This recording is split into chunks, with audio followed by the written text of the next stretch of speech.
નમસ્કાર વિદ્યાર્થી મિત્રો, હું છું હાર્દિક પુરોહિત. સ્વાગત કરું છું આપ સૌનું આપની પોતાની ચેનલ ઓશિયન કોચિંગ ક્લાસીસમાં. વિદ્યાર્થી મિત્રો, આપણે આપણી વિરાસત, આપણી સંસ્કૃતિને જાણી શકીએ, આપણા ગ્રંથોને જાણી શકીએ એટલા માટે આ એક પુસ્તક ગુજરાત સરકાર દ્વારા જ્યારે આપણા અભ્યાસક્રમમાં આવ્યું છે, સર્વાંગી શિક્ષણની અંતર્ગત શ્રીમદ ભગવદ્ ગીતાના મૂલ્યો અને સિદ્ધાંતો ભાગ 1 જે આપણે આના પહેલાના વર્ષની અંદર જોઈ ગયા છીએ. હવે ભાગ 2માં આપણે આના પૂર્વે જે વિડીયો બનાવ્યો એમાં પહેલો પાઠ આપણે જોયો, જ્ઞાનનું સામર્થ્ય. હવે બીજો પાઠ એ આપણે આ વિડીયોની અંદર જોવાના છીએ. પાઠનું નામ છે જડ અને દ્રઢ. જડ અને દ્રઢ. દ્રઢ એટલે મજબૂત અને જડ એટલે કે જેમને કોઈ ફરક ના પડે એવા વ્યક્તિ. તો નિરંતર ઈશ્વરનું જે ચિંતન કરવાનું હોય છે એવા નિરંતર ઈશ્વરનું ચિંતન કરવા વાળા જળ ભરતની આ વાર્તા છે. વાર્તા છે જળ ભરતની. એમનું નામ ભરત છે, પણ એમનો વ્યવહાર થોડો, આપણે જેને અત્યારની ભાષામાં એમ કહીએ ને કે થોડા એમનું મગજ છે એ ઓછું છે, અથવા તો એવું એ વર્તન કરતા હોય જે સામાન્ય વ્યક્તિઓ વર્તન ના કરતા હોય એવું થોડું મેન્ટલ જેવું વર્તન કરતા હોય તેને આપણે જડ કહીએ છીએ. જેમને બુદ્ધિનું સ્તર ઓછું છે, મૂર્ખ નહીં, પણ જેમનું બુદ્ધિનું સ્તર સામાન્ય લોકો કરતાં થોડું ઓછું દેખાતું હોય એને આપણે આપણી ભાષામાં જડ કહીએ છીએ. તો એ જળ ભરતની આ વાર્તા છે. કોઈ પણ પરિસ્થિતિમાં ઈશ્વરનું ચિંતન અને ઈશ્વરની ભક્તિને દ્રઢતાથી વળગી રહેલા એવા જળ ભરતના ભક્તિમય વ્યવહારથી રાજા પણ પ્રભાવિત થાય છે. રાજા રઘુગણનો ભેટો એમની સાથે થાય છે, એ પણ પ્રભાવિત થાય છે, એમને સન્માન આપે છે. જેને લોકો જળ માનતા હતા એ ભરત ખરેખર ઈશ્વર ચિંતનમાં લીન હતા. એ પાગલ જેવા દેખાતા હતા, પણ હકીકતમાં એ પાગલ હતા નહીં, એ પાગલ હોવાનું નાટક કરતા હતા. તો એ વાર્તા આપણને સમજાવે છે. ભગવદ્ ગીતા ના 8મા અધ્યાયના 8મા શ્લોકમાં જે વાત કરવામાં આવી છે એ અહીંયા આપણને સમજાવે છે, અને એ વાત ભરત માટે સાર્થક બને છે. સંવાદ દ્વારા જ્ઞાનની પ્રાપ્તિ અને સાધના માટે દુન્યવી પ્રલોભનોનો ત્યાગ એ ભારતીય જ્ઞાન પ્રણાલીની આગવી વિશેષતા છે. એટલે કે દુન્યવી જે પ્રલોભનો છે, જે સુખ છે, એનો ત્યાગ કરી દેવો અને જ્ઞાનની પ્રાપ્તિ માટે તેને સાધના કરવી એ આપણી પરંપરા રહી છે. આપણી એ સ્વાભાવિક ભારતીય સંસ્કૃતિની વિરાસત રહી છે. ચાલો આપણે પાઠ તરફ આગળ વધીએ. શ્રીમદ ભગવદ્ ગીતાના 8:88 છે, અહીંયા એની જગ્યાએ 8.8, એટલે કે 8મા અધ્યાયનો 8મો શ્લોક. અભ્યાસ યોગ યુક્તેન, એટલે કે અભ્યાસ. અભ્યાસ એટલે નિરંતરતા, પ્રેક્ટિસ. અભ્યાસ એટલે પ્રેક્ટિસ. તો અભ્યાસ યોગ યુક્તેન અહીંયા કહ્યું છે કે શ્રી કૃષ્ણ કહે છે કે નિરંતર પ્રભુનું ચિંતન કરવાથી, યુક્ત એટલે એનાથી યુક્ત રહેવું, એની સાથે કનેક્ટ રહેવું. ચેતસા નાન્યગામિના, ચેત એટલે આપણું મન, આપણું ચિત્ત. ન અન્યગામિના એટલે ભગવાન સિવાય ન અન્યગામી, કોઈ બીજી જગ્યાએ ચિત્ત જતું ના હોય, બીજી જગ્યાએ મન જતું ના હોય એવી સ્થિતિ થાય. તો પછી પાર્થ. પાર્થ છે એ અર્જુનનું નામ છે. કુંતી માતાનું એક બીજું નામ છે પૃથા, અને પૃથાનો દીકરો એટલે પાર્થ. તો હે પાર્થ, અનુચિંતયન, આવું જે ચિત્ત છે, આવું જે મન છે કે જે મન બીજે કંઈ ભટકતું નથી, કેવળ ભગવાનનું ચિંતન કરે છે, એવા મન દ્વારા અનુચિંતયન, ભગવાનનું ચિંતન કરતા કરતા પરમમ પુરુષમ દિવ્યમ, કે જે પરમ પુરુષ છે એટલે કે પરમાત્મા છે, ભગવાન છે, જે દિવ્ય છે, અલૌકિક છે, એવા એ દિવ્ય પરમાત્મા તરફ યાતિ. યાતિ એટલે કે જાય છે. તો એ જે વ્યક્તિ છે એ પરમાત્મા તરફ જાય છે, એ ચિત્ત છે પરમાત્મા તરફ જાય છે. એક જ વાત કરી છે મુખ્ય, અભ્યાસ એટલે કે નિરંતર પ્રેક્ટિસ કરવાથી, ધ્યાન લગાવવાથી સાક્ષાત પરમાત્મા તરફ ગતિ થાય છે. હવે પાઠમાં આપણે આગળ વધીએ. એક ગૃહસ્થ હતા. ગૃહસ્થ એટલે આપણે ત્યાં 4 આશ્રમ છે. એમાં પ્રથમ છે બ્રહ્મચર્ય આશ્રમ. બ્રહ્મચર્ય આશ્રમની અંદર એટલે કે વિદ્યાર્થી અવસ્થા, એક છે બ્રહ્મચર્ય આશ્રમ, બીજો આશ્રમ છે ગૃહસ્થ આશ્રમ, એટલે કે અમુક વર્ષો સુધી 20, 22, 25 વર્ષો સુધી અભ્યાસ કરવાનો એ બ્રહ્મચર્ય આશ્રમ છે. એના પછી આવે છે ગૃહસ્થ આશ્રમ, જેમાં લગ્ન વગેરે થાય અને સાંસારિક જીવન જીવવાની શરૂઆત થઈ. એમના પછી ઘરનો થોડો મોહ દૂર કરવાનો, એટલે કે 50 વર્ષ પછીની અવસ્થા, 60 વર્ષ આજુબાજુની અવસ્થા જ્યારે થાય ત્યારે વાનપ્રસ્થ, વાન એટલે એ વનમાંથી આવ્યું છે, પ્રસ્થ એટલે જવું, વનમાં જવું. પહેલાના સમયની અંદર રાજાઓ, અહીંયા જે આપણે જળ ભરતની વાત કરવાના છે, એ પૂર્વજન્મમાં એક રાજા હતા, ભરત રાજા હતા. તો એ રાજા પણ જ્યારે એમની ઉંમર થાય છે, 50 વટાવે છે, પછી વનની અંદર જાય છે અને ત્યાં ભગવાનનું ચિંતન કરે છે, ભગવાનની સેવા કરે છે, ભગવાનનું ધ્યાન ધરે છે. તો વનપ્રસ્થ, અત્યારના સમયમાં વન તો રહ્યું નથી, તો ઘરની અંદર જવાબદારીઓથી મુક્ત થઈ અને પ્રભુ ભક્તિમાં સમય કાઢવો, એ વાનપ્રસ્થ આશ્રમમાં. અને છેલ્લે સંન્યાસ આશ્રમ, સંન્યાસ આશ્રમની અંદર અંતે બધી મોહ માયા મૂકી, સ્વાદ સંબંધી બધાઓને મૂકી કેવળ ને કેવળ ઈશ્વર ચિંતન કરવું, એ સંન્યાસ આશ્રમની અંદર હોય છે. તો અહીંયા એક ગૃહસ્થ હતા, એટલે કે એક પતિ પત્ની હતા. ત્યાં બાળકનો જન્મ થયો, એનું નામ રાખ્યું છે ભરત. જે ભાગવતમાં 5મા સ્કંધમાં વર્ણન છે એ પ્રમાણે આ જે બ્રાહ્મણ હતા, એક ગૃહસ્થ, એમને 2 પત્ની હતી. એમાંની એક પત્નીથી, જે મોટી પત્ની હતી, એમનાથી એમને ભરત નામના સંતાન થયા.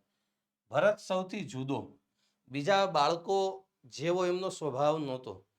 ભરત સૌથી જુદા હતા. શું કરતા? તો કે બીજા બાળકો તો રમવામાં મશગુલ હોય, એમની ઉંમર છે રમવાની, રમતા હોય, પણ ભરત તો એક જગ્યાએ બેસી અને ઈશ્વરનું સ્મરણમાં લીન રહેતા હતા. જેટલા પણ મહાપુરુષો થઈ ગયા એ બાળપણથી જ એવા સુરવીર હતા, એવા પ્રભુભક્ત હતા. જેમ કે સ્વામી વિવેકાનંદજી જે છે, એમનું નામ હતું નરેન્દ્ર દત્ત. તો એ નરેન્દ્ર દત્ત જ્યારે સાવ નાની ઉંમરના હતા, 10-12 વર્ષના, ત્યારે એકવાર અગાસીએ એક રૂમ હતો, એ રૂમની અંદર એ ધ્યાનમાં એવા લાગી ગયા કે એમને કાંઈ પણ સમયની પરવા રહી નહીં. જ્યારે શોધતા શોધતા બધા જોતા હતા કે ક્યાં ગયા, એમના માતા પિતા એમને ગોતતા હતા, શોધતા હતા. તો ત્યાં એ સમયે જોયું કે આ દરવાજો બંધ છે, દરવાજો તોડી નાખ્યો, એટલો અવાજ થયો, છતાં નરેન્દ્ર દત્ત એ પોતાની એ યોગ સમાધિમાંથી ઊભા ન થયા. બાળપણથી જ પ્રભુની અંદર લાગેલા હતા. તો આ જેટલી પણ વસ્તુ છે, આ સંસ્કાર છે, એ બાળપણથી જ આવતા હોય છે. તો જળ ભરત તો એવા હતા, બાળપણથી જ પ્રભુ ભક્તિની અંદર લીન રહેતા હતા.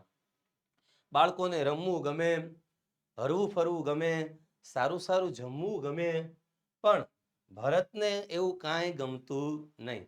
ભરત તો કેવળ અને કેવળ પ્રભુ સ્મરણમાં, ઈશ્વર સ્મરણમાં લાગેલા રહી, એ જ એમને ગમતું.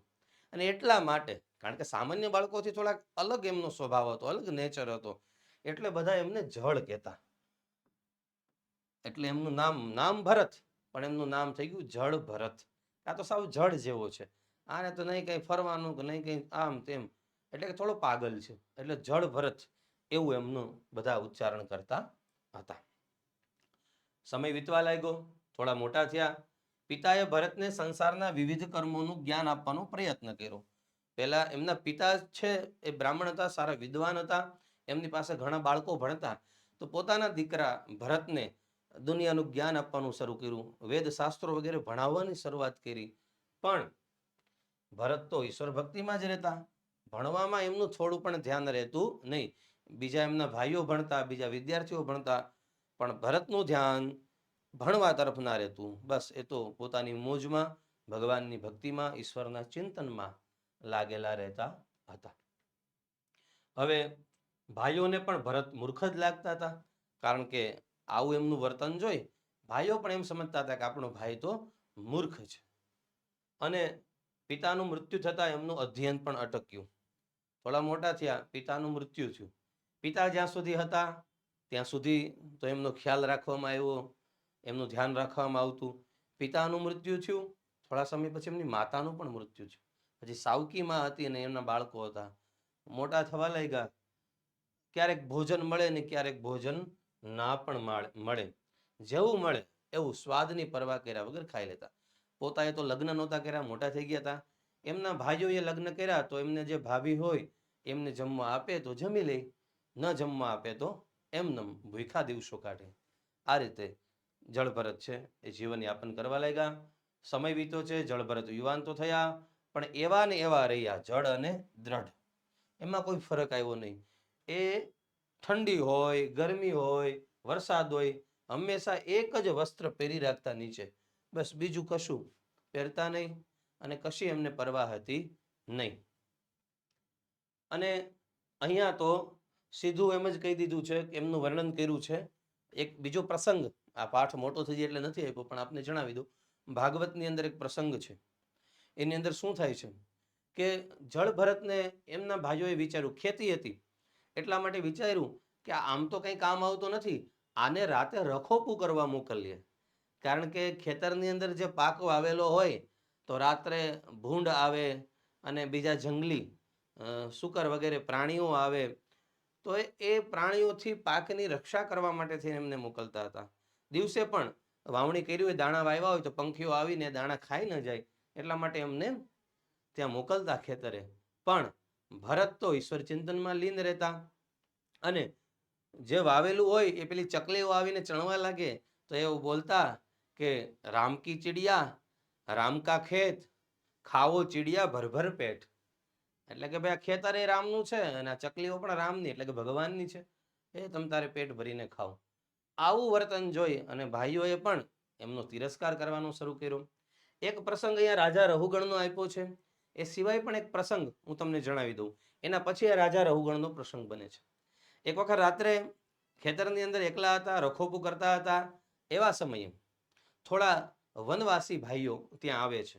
એ વનવાસી જે લોકો રહેતા હતા એમના જે સરદાર હતા એમને પુત્ર જોતો હતો, એટલે એમણે એક માનતા માનેલી કે મને સંતાન થશે તો હું ભદ્રકાળી આગળ એક નર બલિ આપીશ, એટલે કે એક જીવતા વ્યક્તિની બલિ આપીશ. એ સમયની અંદર બલિ પ્રથા પણ હતી. તો શોધવા માટે નીકળ્યા કે કોઈને આપણે બલિ માટે લઈ જઈએ. તો એ જે માણસો છે એમણે ખેતરમાં બેઠેલા જળભરતને જોયા. જોયું તો હૃષ્ટપુષ્ટ શરીર હતું, ઊંચું બાંધાનું શરીર હતું. કીધું આ બલિ માટે ચાલશે. એમને લઈ જાય છે અને ત્યારે એવું બને છે, નવડાવી ધોવડાવી જમાડી જ્યારે માતાજી આગળ લઈ આવે છે અને જે પેલું એમને કાપવા માટે થઈ અને કુવાડાનો જે ઘા કરવાનો હજી તૈયારી કરવામાં આવે છે, જેવો ઘા કરે છે ત્યાં તો ભદ્રકાળીની જે મૂર્તિ હતી એ મૂર્તિ ફાટી જાય છે. એમાંથી સાક્ષાત જગદંબા પ્રગટ થાય છે અને જગદંબાએ એ ભદ્રકાળીએ એ બધા જ લોકોનો નાશ કર્યો અને ભરતની રક્ષા કરી. તો આવી પણ ઘટના એક ઘટેલી અને કારણ કે ભરત ભક્ત હતા ભગવાનના, એમની રક્ષા ખુદ માતાજીએ કરેલી. આવી એક ઘટના ઘટેલી. એ સિવાય જે બીજી ઘટના અત્યારે આપણે આ પાઠમાં બતાવવામાં આવે છે એમાં કહે છે કે એક વખતની વાત છે, સિંધુ સૌવીર દેશ, સિંધુ સૌવીર દેશ, સિંધ પ્રદેશ, અત્યારે જે અફઘાનિસ્તાનનો પ્રદેશ છે એ પછી એને ગાંધાર પ્રદેશ પણ કહેવાતો, સિંધુ પ્રદેશ પણ કહેવાતો. તો એ દેશનો એક રાજા હતો, એમનું નામ હતું રહુગણ. એ રહુગણ રાજા કપિલ આશ્રમ તરફ જઈ રહ્યો હતો. પાલખીમાં બેસી અને કપિલ આશ્રમ તરફ જઈ રહ્યો હતો. કપિલ આશ્રમ કઈ જગ્યાએ છે તો કલકત્તાથી થોડા આગળ ચાલીએ સમુદ્ર તરફ એટલે ત્યાં ગંગા સાગર નામનો પ્રદેશ છે, જ્યાં ગંગાજી છે સાગરને મળે છે. તો એ જે ભાગ છે એ કલકત્તાથી 60-70 કે એટલા કિલોમીટર આસપાસ છે. તો ત્યાં ગંગાજી મળે છે, ત્યાં કપિલ ઋષિનો આશ્રમ હતો. તો કપિલ ઋષિ પાસે જ્ઞાનનો ઉપદેશ લેવા માટે થઈ રાજા રહુગણ જાય છે. પાલખીમાં બેસી અને એ જઈ રહ્યા હોય છે. એવા સમયે એમની જે સવારી છે એ ઇક્ષુમતી નદીના કિનારે પહોંચે છે. ત્યાં નદી ઓળંગવાની હોય છે અને પાલખી ઉઠાવવા માટે થઈ અને થોડા બીજા પણ હજી વ્યક્તિની જરૂર પડે છે. એટલા માટે એ જે પાલખી ઉપાડતા હોય ને કહાર કહેવામાં આવે છે. તો એ હજી એક કહારની જરૂર પડે છે. એટલે કહારોનો જે આગેવાન હતો એ કોઈ બીજા કહારને શોધવા માટે, બીજા વ્યક્તિને શોધવા માટે થઈ અને એ નીકળે છે. એવા સમયે આગેવાનની નજર પડે છે જળભરત પર. જળભરત એકદમ હૃષ્ટપુષ્ટ છે. ત્યાં વૃક્ષની પાસે ઉભેલા એમને જુએ છે. એટલે પેલો વ્યક્તિ કહે છે, કહારનો જે સરદાર હોય, આ યુવાન ઠીક છે, હૃષ્ટપુષ્ટ પણ છે, સારી રીતે પાલખી ઉઠાવી શકશે. અને આમ વિચારી ભરતને અન્ય કહારોની સાથે પાલખી ઉપાડવાના કામમાં લગાડી દીધા. આવીને કહે છે ભરતને કે ચાલો પાલખી ઉપાડવાની છે. ભરતના કે ના પાડવાનું આવતું નહોતું. પેલા જે વનવાસીઓ એમને લેવા આવ્યા હતા, કીધું ચાલો, તો કે ચાલો. અહીંયા કીધું ચાલો પાલખી ઉપાડો, તો કે ચાલો. કોઈ વાતની ના એમનામાં આવતી નથી. હવે બને છે એવું, જળ ભરતે ચૂપચાપ પાલખી તો ઉપાડી, પણ પાલખી ઉપાડતા ઉપાડતા એમની નજર નીચે છે કે મારા પગ નીચે કીડીઓ, કોઈ નાના જીવજંતુઓ કચડાઈ ના જાય. કારણ કે એમને જીવ માત્ર પ્રત્યે દયા હતી. એ તો બધાની અંદર ભગવાનના દર્શન કરતા હતા, તો કીડીઓમાં પણ ભગવાન છે એમ વિચારી એ નીચે જોતા હતા કે મારા પગની નીચે કંઈ કચડાઈ જાય નહીં. એટલે એક તો ધીમે ધીમે ચાલતા હતા, અને ઘણી વાર તો એવું બનતું હતું કે કોઈ કીડીઓની લાઈન વગેરે જતી હોય તો થોડો કૂદકો મારી, થોડા ટપી અને ચાલે. અને એનાથી શું થાય, 4 જણાએ પાલખી ઉપાડી હોય તો એક વ્યક્તિ એમ ચાલે એટલે પાલખી આખી ઊંચા નીચી થવા લાગે. અને એવી ઘટના ઘટી. અહીંયા કીડીઓની લાઈન જોઈ અને થોડો કૂદકો લગાવ્યો એમણે, અને કૂદકો લગાવ્યો એટલે પાલખી થઈ હાલક ડોલક. રાજાએ કીધું કે અરે કહારો, કેમ આ પાલખી હાલક ડોલક થાય છે? રાજા રહુગણ ક્રોધિત થઈ જાય છે. એટલે એમાંથી આવું 2-3 વાર ઘટના ઘટે છે. એટલે એક વ્યક્તિ કહે છે મહારાજ આજે નવો આવ્યો છે ને એ સરખો નથી ચાલતો. અમે તો વ્યવસ્થિત પાલખી ઉપાડીએ છીએ, આ નવો વ્યક્તિ સરખો ચાલતો નથી. કીધું આવું કેમ ચાલશે? સંગ એવો રંગ, એટલે કે આ આવું હાલક ડોલક થશે તો બીજા પણ કરશે, આનો પ્રભાવ બીજા કહારો પર પડશે. રાજા ક્રોધિત થઈ જાય છે અને ભરતને કહે છે, કટાક્ષમાં કહે છે, એ ભાઈ તું આટલામાં જ થાકી ગયો કે શું? જાણે તે એકલાએ જ પાલખી ઉપાડી હોય એમ લાગે છે. રાજાની વાત ભરતે સાંભળી પણ એમના કોઈ અસર ના થઈ. એમણે તો ચાલવાનું શરૂ રાખ્યું. ફરીથી કંઈ કેળી વગેરે દેખાય તો ફરીથી કૂદકો લગાવે. આમ ને આમ ચાલતું રહ્યું. હવે રાજા અત્યંત ક્રોધે ભરાય છે, લાલચોળ થઈ જાય છે અને કહેવા લાગે છે કે તને તો દંડથી જ તારી બુદ્ધિને ઠેકાણે લાવવી પડશે. એટલે મારે તને હવે દંડ આપવો પડશે, તને સજા કરવી પડશે. આવું જ્યારે કહે છે તો ભરત છે એ સ્મિત કરે છે, હસે છે મંદ મંદ, અને કહે છે કે હે રાજન, તમે કોને દંડ છો? તમે દંડ કોને આપશો એ મને કહો. તમે અમારા શરીરને દંડ આપશો કે ભાર ઉપાડવા વાળા માટે? ભાર ઉપાડવા વાળા માટે જ છે, માર્ગ ચાલવા વાળા માટે જ છે. એમ દંડ છે એ પણ શરીર માટે જ છે. ભાર કોને લાગે? તો કે જે ઉપાડે છે એને. માર્ગ કોના માટે છે? જે ચાલે છે એના માટે. એમ દંડ કોના માટે છે? શરીર માટે છે, મારા આત્માને નથી.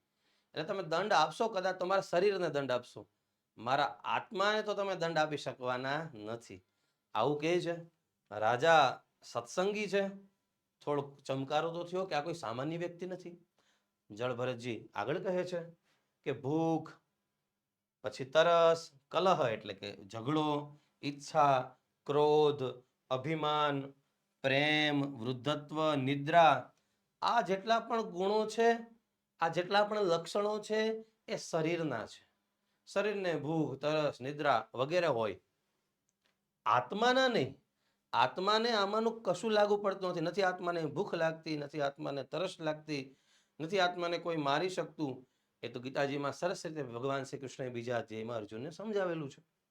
આત્માને દંડ ન આપી શકાય. હે રાજન, પરમાર્થ દ્રષ્ટિથી જોઈએ તો કોણ સ્વામી ને કોણ સેવક? પરમાર્થ દ્રષ્ટિ એટલે મોક્ષની દ્રષ્ટિએથી, ભક્તિની દ્રષ્ટિએથી જોઈએ તો કોણ સ્વામી અને કોણ સેવક? જો તમે તમારી જાતને સ્વામી સમજતા હોય તો આ સેવકને તમે દંડ દઈ શકો છો. અને આ રીતે કહે છે કે હું જો તમારો સેવક હોય તો મારે શું તમારી સેવા કરવી? આવા વેણ જ્યારે જળભરતજીએ કહ્યા ત્યારે ભાગવતમાં તો વર્ણન છે કે હાથ જોડીને એવું કહે છે કે તમે મને તો શિવના ત્રિશુલથી ડર નથી લાગતો, ઇન્દ્રના વજ્રથી ડર નથી લાગતો, પણ મને તો તમારા જેવા કોઈ મહાપુરુષ હોય એમનાથી ડર લાગે છે. એટલા માટે હાથ જોડીને પૂછે છે કે તમે કોણ છો? કારણ કે સામાન્ય વ્યક્તિ આવી ઊંચી વાત કરી શકે નહીં. રાજા પોતે સત્સંગી હતો, જ્ઞાની હતો, એમને ખબર હતી કે આ બધી વાતો છે શાસ્ત્રોની વાતો છે. ભરતની વાત સાંભળી રાજા રઘુગણ પાલખીમાંથી નીચે ઉતર્યા. ભરતે ક્ષમા માગી. ભરતની ક્ષમા માગે છે રાજા રઘુગણ અને એમના પગે પડે છે. રઘુગણ ક્ષમા યાચના કરતા બોલે છે, હે દેવ, આપ કોઈ સામાન્ય મનુષ્ય નથી. આપ કોણ છો? આપ મને તત્વજ્ઞાન આપો, આપ મને જ્ઞાન આપો. અને એવા સમયે જળ ભરતે રહુગણને જ્ઞાન આપ્યું. કેના વિષયમાં? મનના વિષયમાં જ્ઞાન આપ્યું, આત્મા વિષયક જ્ઞાન આપ્યું છે, શરીર વિશેનું જ્ઞાન આપ્યું છે, અને પોતાનું જ ઉદાહરણ આપતા કહ્યું છે. આ બધું જ્ઞાન આપ્યું અને પછી પૂછ્યું છે ને તમે કોણ છો? તો પોતાની જાતની વાત કરે છે, પોતાના પૂર્વજન્મની એક કથા કરે છે. રહુગણ છે એ તો એક સામાન્ય પ્રદેશનો રાજા હતો, પણ જ્યારે ભરત છે એ તો ચક્રવર્તી સમ્રાટ હતા, આખા પૃથ્વીના રાજા હતા. ભરતે પોતાના પૂર્વજન્મની વાત કરી કે હું પણ તે ભરતનું નામ સાંભળ્યું છે, ચક્રવર્તી સમ્રાટ રાજા ભરત, એ હું જ છું. પૂર્વજન્મમાં હું રાજા ભરત હતો. જ્યારે મારી ઉંમર થઈ ત્યારે મારા દીકરાઓને રાજ સોંપી અને પછી હું વનની અંદર તપ કરવા માટે થઈ, ભક્તિ કરવા માટે થઈ, સાધના કરવા માટે થઈને આવ્યો. ત્યાં હું એક આશ્રમ બનાવી ગંડકી નદીના કિનારે, જે ગંડકી નદી અત્યારે નેપાળમાં છે, તો ગંડકી નદીના કિનારે મારો આશ્રમ હતો. ત્યાં હું ભગવાનનું ધ્યાન, ચિંતન, ભજન કરતો હતો. એક દિવસ એવી ઘટના ઘટી કે હું નદીની અંદર, ત્યાં ગંડકી નદીની અંદર ઊભા રહી, કેળ સમાણા પાણીમાં ઊભા રહી અને ગાયત્રી મંત્રનો જપ કરી રહ્યો હતો. સૂર્યને અર્ઘ્ય આપ્યું અને મારા જપ શરૂ હતા. એવા સમયે એક સિંહની ગર્જના સંભળાય છે અને એક હરિણી, હરણપત્ની, એ હરિણી ત્યાં મને સામે કાંઠે જોવા મળી. એ હરિણી એકદમ ડરી ગઈ હતી. એમને હતું કે આગળ સિંહ આવશે અને મારો શિકાર કરી દેશે. અને એક ગર્ભવતી હતી, એમના પેટમાં બાળક હતું, હરણ હતું. એટલે એમણે બચવા માટે થઈ અને નદીને કૂદવા માટે થઈને પ્રયાસ કર્યો. થોડું પાછળ થઈ અને દોડી છે. એવા સમયે એમનો જે ગર્ભ છે, એમનું જે હરણનું બચ્ચું છે, એ એમના પેટમાંથી નદીમાં જતું રહી છે. એ પોતે પણ મૃત બને છે, સામે કાંઠે પડે છે, પણ એનું મૃત્યુ થઈ જાય છે પીડાના કારણે. અને બાળક, જે હરણનું નાનું બચ્ચું છે, એ પાણીમાં તરવા લાગે છે. આ આખી ઘટના એ ભરતે જોઈ અને એમને દયા આવી ગઈ. એ હરણના બચ્ચાને લઈ આવે છે પોતાના આશ્રમમાં, એમને વાલ કરે છે, મોટું કરે છે, અને એ હરણના બચ્ચામાં એમનું મન લાગી ગયું. અને હવે એ હરણના બચ્ચા વિના એમને ક્યાંય ગમતું નથી. થોડું દૂર જતું રહે તો પણ ચિંતામાં આવી જાય. એટલે હવે એમનું મન છે એ ભગવાનની જગ્યાએ હરણના બચ્ચામાં ચોંટી ગયું. એવા સમયે એમનો અંતકાળ આવ્યો, મૃત્યુનો સમય આવ્યો. આપણા શાસ્ત્રો સમજાવે છે કે અંતકાલે યા મતિ સા ગતિ, એટલે અંત સમયે, મૃત્યુ વખતે જેવી આપણી બુદ્ધિ હોય, જેવા આપણા વિચાર હોય, એવો આપણો બીજો જન્મ થાય છે. તો એ હરણનું જ ચિંતન સતત મગજમાં ચાલુ હતું કે ક્યાં હશે હરણ, ક્યાં હશે હરણ. બીજા જન્મમાં કાલાંજર પર્વત ઉપર એ ભરત રાજા પોતે હરણ બને છે, હરણનો અવતાર મળે છે.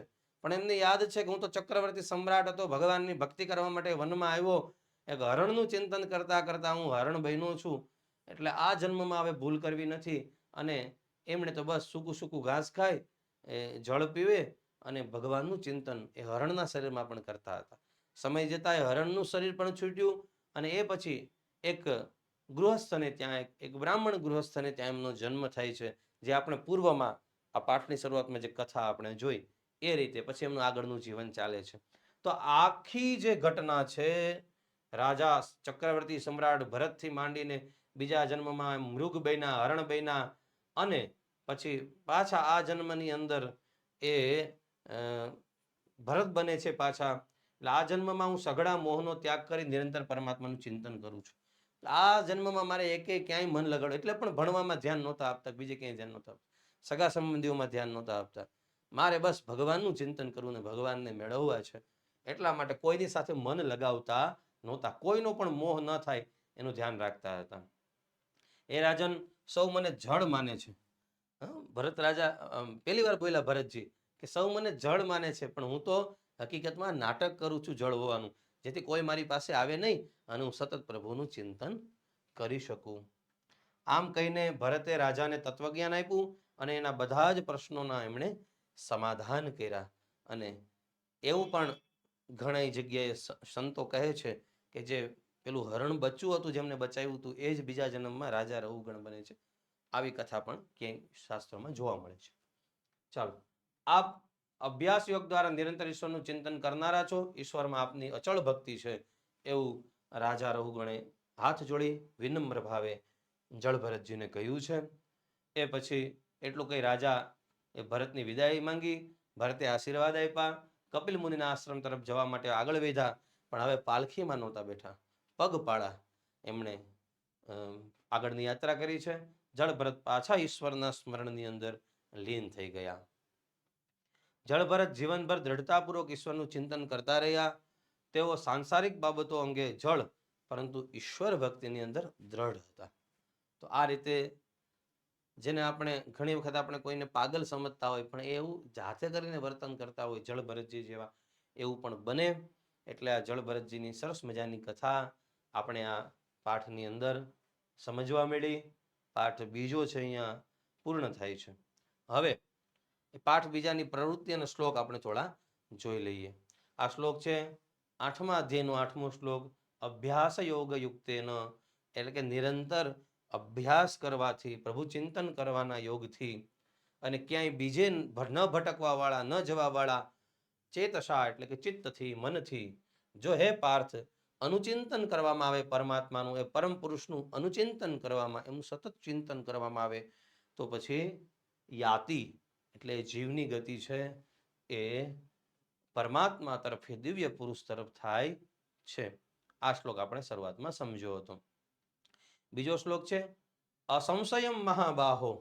મહાબાહો શ્રી કૃષ્ણ અર્જુનને કહે છે, હે મોટી બાહો વાળા, મોટી ભુજાઓ વાળા, અસંશયમ, સંશય એટલે શંકા, અસંશયમ એટલે એમાં કોઈ શંકા નથી કે મનઃ, એટલે આપણું જે મન છે માણસનું, દૂર નિગ્રહમ, એમને કંટ્રોલ કરવું અતિ કઠિન છે. દૂર નિગ્રહમ, આપણા મનને કંટ્રોલ કરવું અતિ કઠિન છે. એકવાર જે મન થાય કંઈ ખાવું છે આ, તો પછી એ મન આપણે થાય તો એ ખાવાની ખૂબ તીવ્ર ઈચ્છા થાય, વગેરે વગેરે.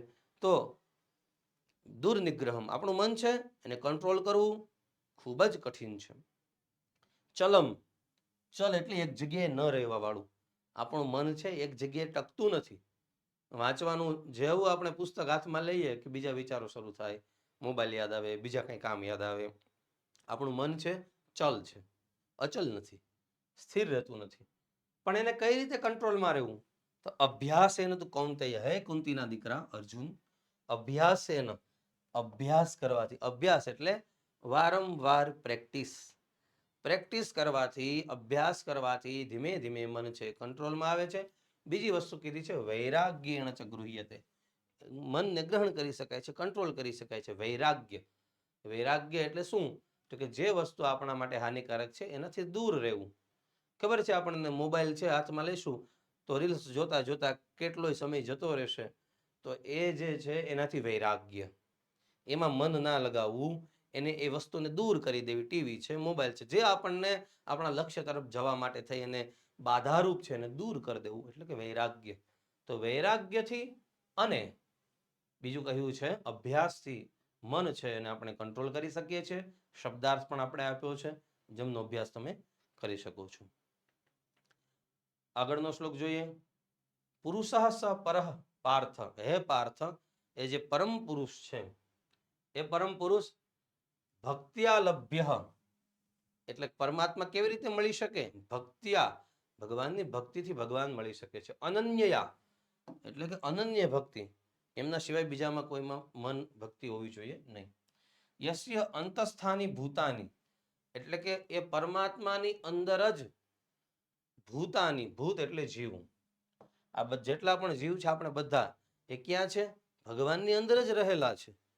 એટલા માટે જ એવું પણ શાસ્ત્રોમાં કીધું કે ભગવાનના રોમ રોમ બ્રહ્માંડ, એક રૂવાળે રૂવાળે બ્રહ્માંડ છે, એટલે બધું ભગવાનની અંદર જ રહેલું છે. અને એને સર્વમિદમ તતમ, અને એનાથી જ આ બધું રહેલું છે. બધાની અંદર પણ ભગવાન રહેલા છે.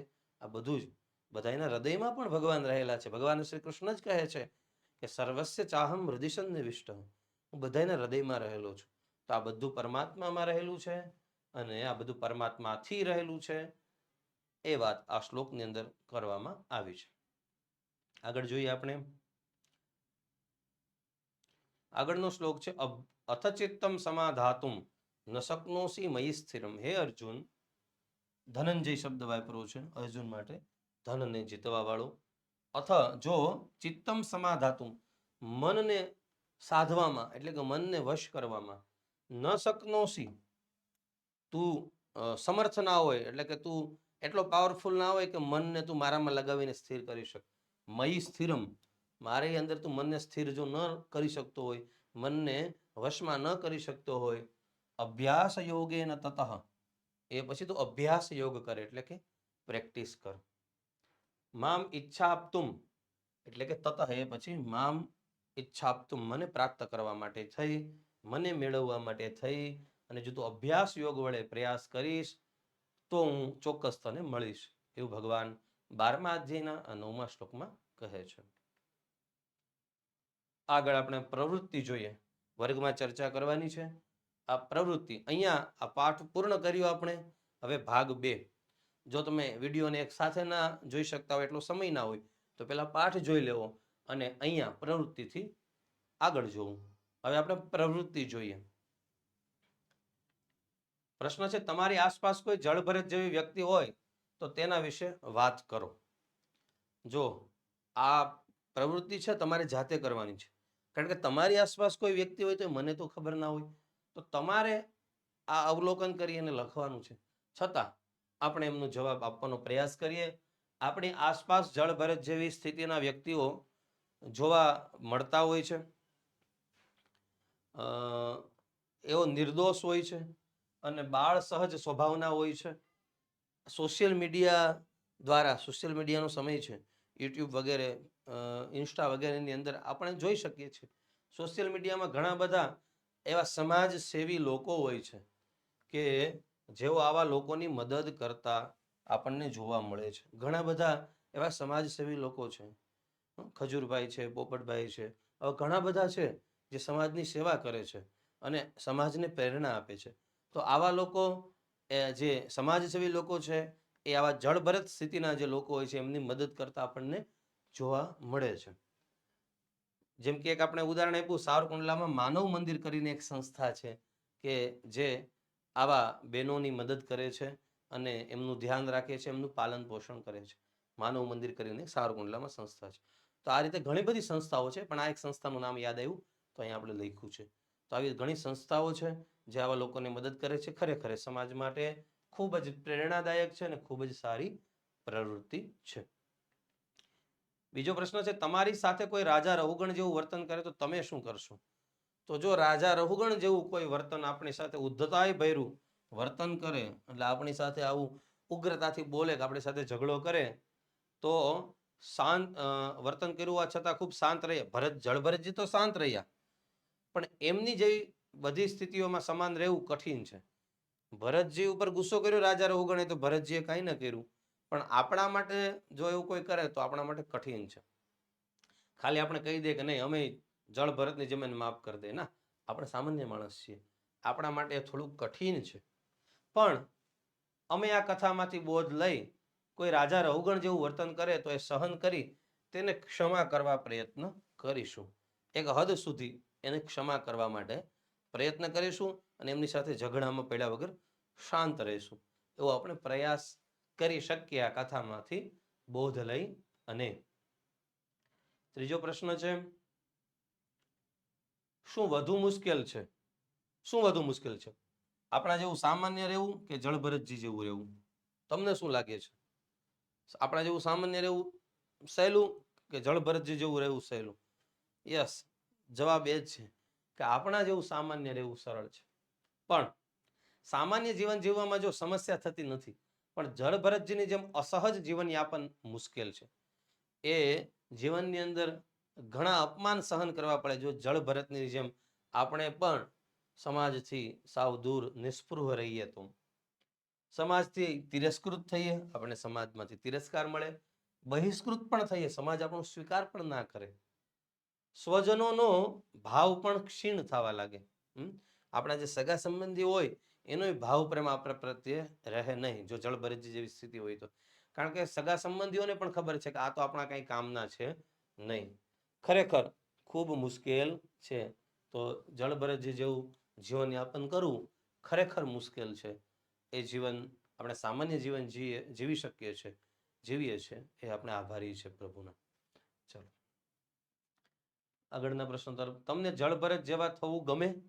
શા માટે? જળભરતજીની જેમ આપણે પણ સમાજથી સાવ વિખૂટા રહી શકીએ, સતત પ્રભુ ચિંતનમાં રહી શકીએ, અને જો ગમે તો શા માટે ગમે, અને જો તમને નથી ગમતું તો શા માટે નથી ગમતું? તો એમનો જવાબ આપણી રીતે જો આપણે આપવા ચાહીએ તો બહારથી જળભરત જેવા થવું ના ગમે, પણ અંદરથી એવી સ્થિતિ ગમે આપણને.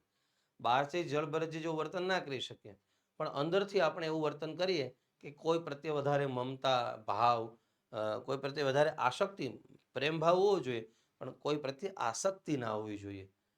તો એવું અંદરથી આપણે કરી શકીએ. કારણ કે ભૂખ, તરસ, કલહ, ઈચ્છા વગેરે ગુણો તો એ શરીરના છે, આત્માના નહીં. આવી દ્રષ્ટિ આવવાથી સુખ આવવા છતાં આપણે છલકાઈ નથી જતા. જો આવી દ્રષ્ટિ આપણામાં આવી જાય, અંદરથી જળભરતજી જેવા થઈ જઈએ, તો જીવનમાં સુખની પ્રાપ્તિ થાય, તો આપણે બહુ વધારે હરખાઈ ના જઈએ. અને કદાચ ક્યારેક નિષ્ફળતા મળે, ક્યારેક દુઃખ થાય, તો આપણે રડવા પણ ના બેસીએ. એ બધું જ પ્રભુ ઈચ્છાથી થાય છે. અને આ બધું નાશવંત છે. આત્મા એક જ સત્ય છે, પરમાત્મા સત્ય છે. આ બધું નાશ પામી જવાનું છે. એવી દ્રષ્ટિ જળભરતજી જેવી હોય તો એનો આ ફાયદો થાય છે કે સુખ અને દુઃખમાં આપણે સમતા લાવી શકીએ છીએ. બધી પરિસ્થિતિઓમાં સંભાવ આવે છે, તથા ઈશ્વર ચિંતનમાં સમય જતા આપણું જીવન છે એ પણ સાર્થક થાય છે. તો આ રીતે આપણે ચોથો જે પ્રશ્ન છે એમનો જવાબ આપવાનો પ્રયાસ કર્યો છે. આગળના પ્રશ્ન તરફ. તમે જો જળભરત જેવા બની જાઓ તો તમારી આસપાસ શો ફેર પડે? તમારે કલ્પના કરવાની છે, તમે જળભરતની જેવા થઈ જાઓ તો તમારી આસપાસ શું શું પરિવર્તન આવી શકે? તો જુઓ શું પરિવર્તન આવે. અમે જો જળભરત જેવા થઈ જઈએ તો આસપાસનું સઘળું પરિવર્તન પામે. ઘણું બધું પરિવર્તન આવી જાય આસપાસ.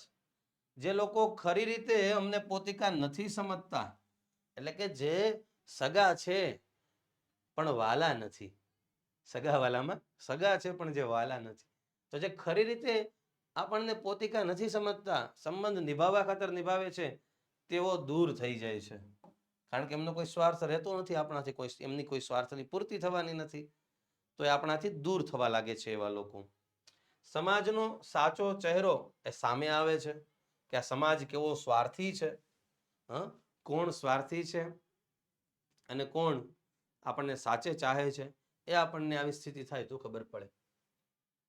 દેખાડાનું જીવન ન રહેતા પોતાના આનંદમાં જીવન છે એ વ્યતીત થાય છે. તો આવી રીતે આટલું પરિવર્તન આપણી આસપાસ થતું હોય છે. આગળ જોઈએ. ખરું છે કે ખોટું આપણે જણાવવાનું છે.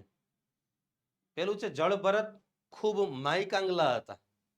આપણે પાઠ ભણ્યો છે, આપણને ખબર છે કે ના, જળભરત દ્રઢ હતા, મજબૂત હતા.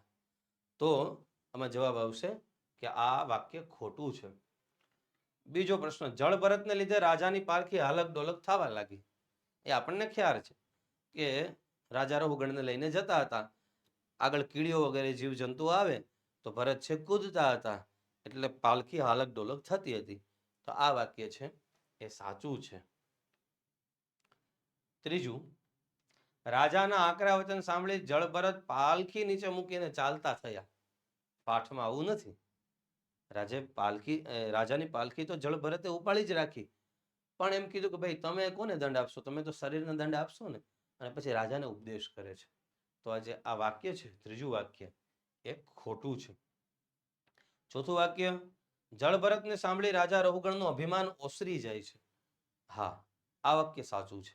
એમને આત્મજ્ઞાન થઈ જાય છે અને સમજાય છે કે ભાઈ હું તો ખોટું અભિમાન કરું છું રાજા હોવાનું, આ શરીર છે એ તો આત્માથી અલગ છે, ભિન્ન છે વગેરે. એમના જ્ઞાન થવાથી એમનું અભિમાન ઓસરી જાય છે અને અભિમાન એમનું દૂર થઈ જાય છે.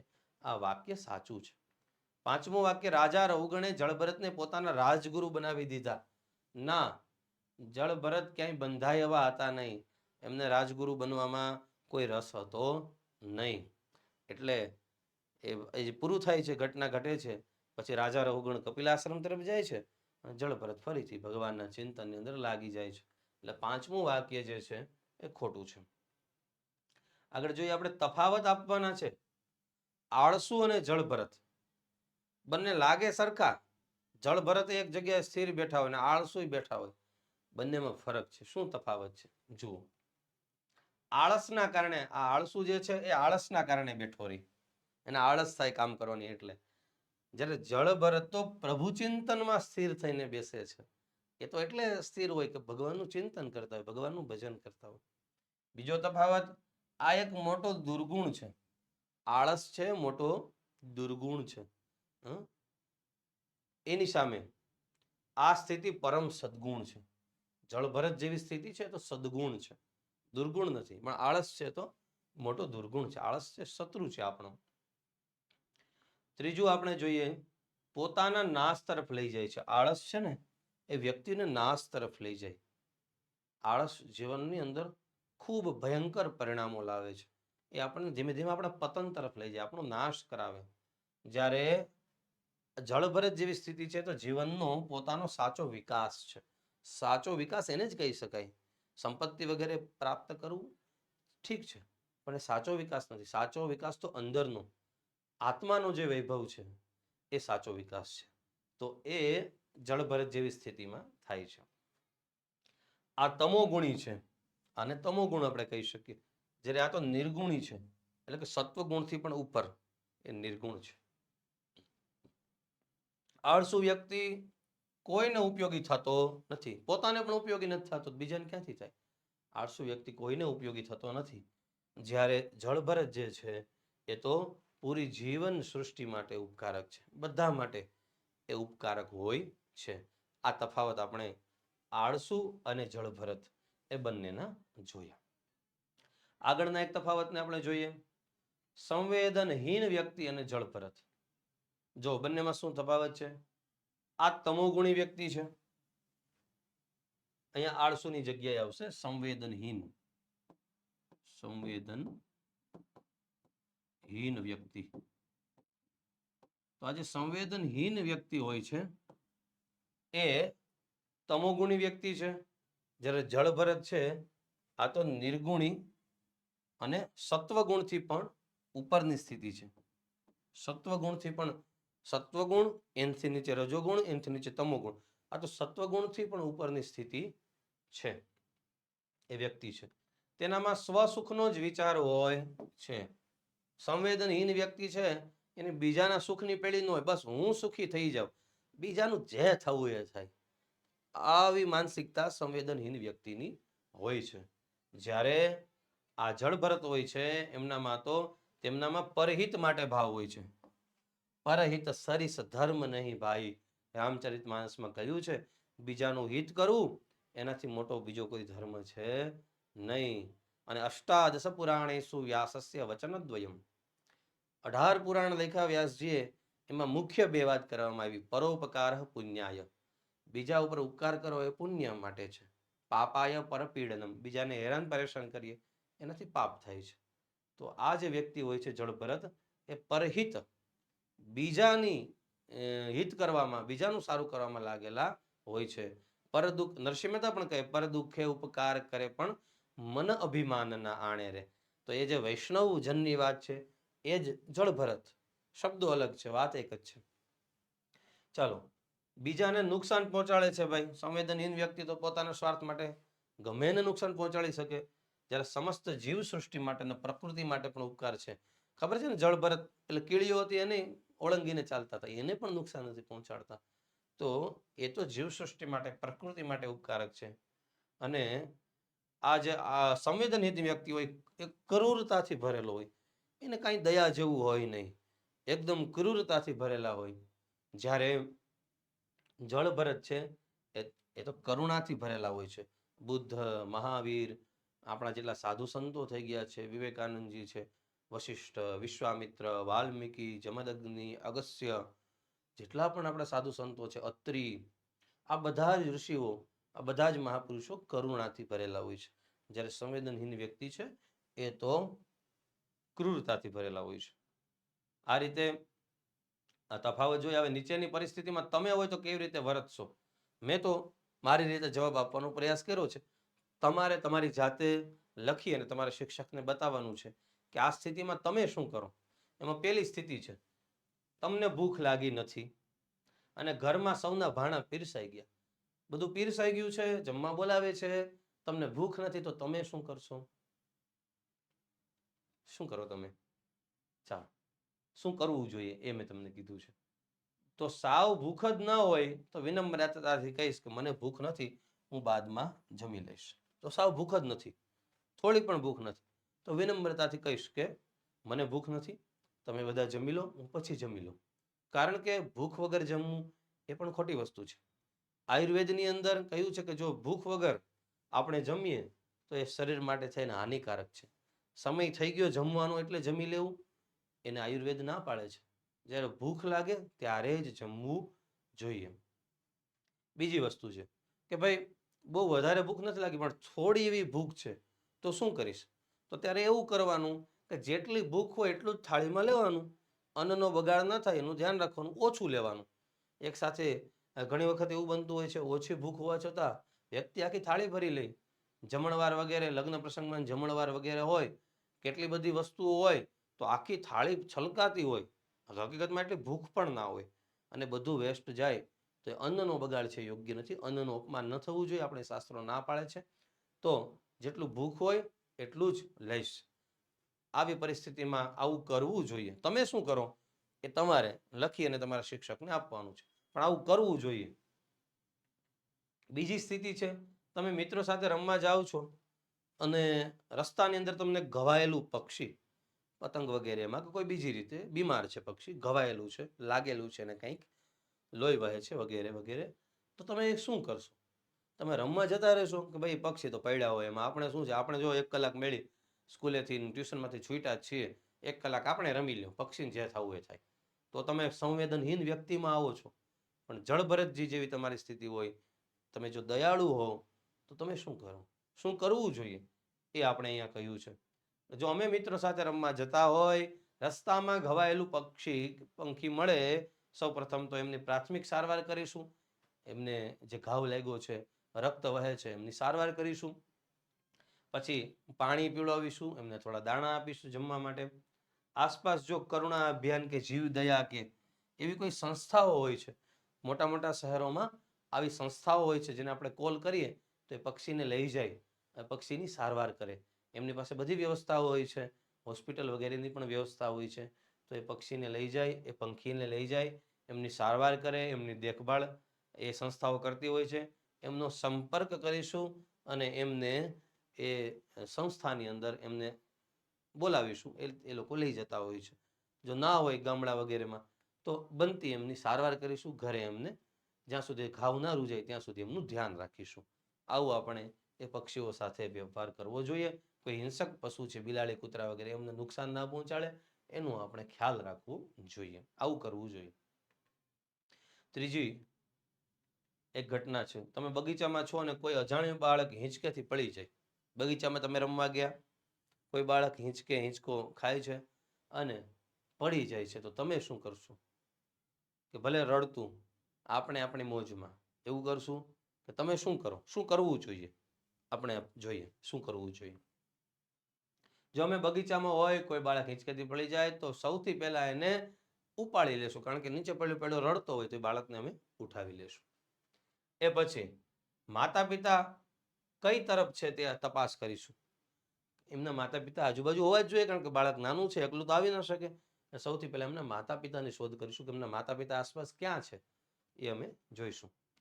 એમને જાણ કરી એમની સાથે, એટલે કે એને જાણ કરશું કે તમારું બાળક પડી ગયું છે, એમને સોંપીશું. અહીંયા હોસ્પિટલ જાય તો એમની સાથે મદદ માટે પણ જશું. જો માતા પિતા નથી, આજુબાજુનું કોઈ બાળક એમને આવી ગયું છે રમવા બગીચામાં, તો અમે જાતે જઈ આજુબાજુમાં આસપાસમાં જે પ્રાથમિક સારવાર કેન્દ્ર હોય કે કોઈ હોસ્પિટલ હોય, ત્યાં બાળકને લઈ જશું અને સૌ પ્રથમ તેમની મલમપટ્ટી વગેરે કરાવી, એ બધું કરી અને એમના માતા પિતા જ્યારે આવે તો એના માતા પિતાને અમે આપી દેશું. જો વધારે ઘાવ હોય, સામાન્ય લોહી વગેરે હોય તો વાત અલગ છે. વધારે ઘાવ હોય, બેભાન વગેરે જેવી સ્થિતિ થઈ જાય, વધારે લોહી વહેતું હોય, લોહી બંધ જ ન થતું હોય, તો ઇમરજન્સી નંબર ડાયલ કરી અને એમ્બ્યુલન્સને પણ બોલાવીશું. એમ્બ્યુલન્સનો સહારો, 108 વગેરેનો સહારો પણ લઈ શકાય છે. વધારે સારવાર અર્થે ત્યાં એને લઈ જશું. અને જો સામાન્ય મરોડ હોય, સામાન્ય હાથ મેળાઈ ગયો વગેરે હોય, તો બાળકને સાંત્વના આપીશું કે ભાઈ કાંઈ નથી લાગ્યું, રડવાની જરૂર નથી, જો કાંઈ નથી થયું હાથમાં, એમને ફોસલાવવાનું, એમને સમજાવવાનું, બાળકને પ્રયાસ કરીશું, એમને સાંત્વના આપીશું અને સારવાર છે એમનું કરાવીશું.